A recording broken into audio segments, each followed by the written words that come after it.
One, no stock will just keep going up. So don't FOMO, don't freak out. It'll come back down to earth. Two, no stock. And again, I'm not talking about the 1%, because there will be one stock that goes up. There'll be one, but you're not going to have it. So no stock or crypto is just going to go to zero. It's going to drop. It's going to drop more than you ever thought. It's going to hurt, and then it's going to drop more. That's when you got to buy. Three,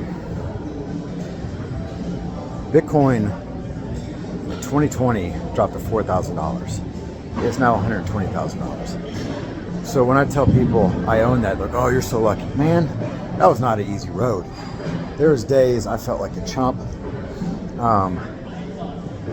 And I was buying most of it at 27,000, and one time it dumped to 16,000. That means half my money. I averaged around, it doesn't matter. I was buying a lot of it at 27 from like 2022 to 2024, like $50 a day, $100 a day. So when I went to 35, I was like, oh man, thank God, all that suffering, all that not going out, all that being broke is paid off. I'm a genius. And then went to 16. And you feel stupid, man. You're like, man, you feel greedy, you feel all sorts of terrible stuff. But that journey, that road, wasn't my first time. I've done this with so many different stocks over 5 years, 10 years, 20 years, that it's like falling down when you're a little kid. You cry. After you're 8, you don't cry anymore. It's like getting your heart broken at 16, 17. Cry, think the world's over, but by the time you're 28, you know the next one's going to be better and cuter or nicer. So that's just part of the process in life. You get pretty good at life and then you die. Irony. So the point of the story is, if you're buying now XRP, this RMLFF, these other coins, you're not going to just get rich. You're not going to just make a profit. Whatever you buy it at, whatever your average is, at some point it's going to be below that. So just think about that next time something runs up and you're like, I got to get it.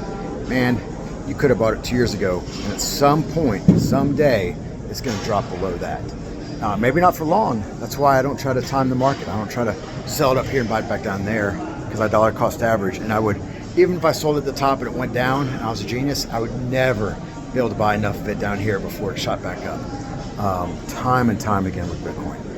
Just a few months ago with the tariffs, it went down to 78,000. And some guy's like, oh, I sold at the top at 110. I'm like, there ain't no way. There ain't no way you timed the bottom. If you didn't buy it at 80, why would you buy it at 78?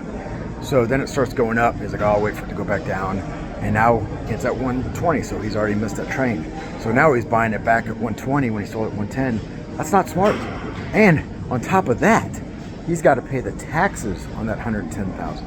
So he's got to lose that and then buy it back with less. I mean, that's just that's terrible.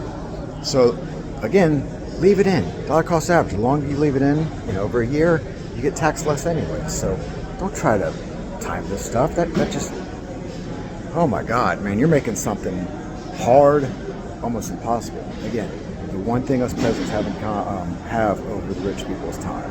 It's the only game, and they have that too. They also have insider information. They also have algorithms. I don't even want to get into that. They also have enough money to where when something goes down, they're okay with it. They're on a cruise that year. So. All right, man. Good luck.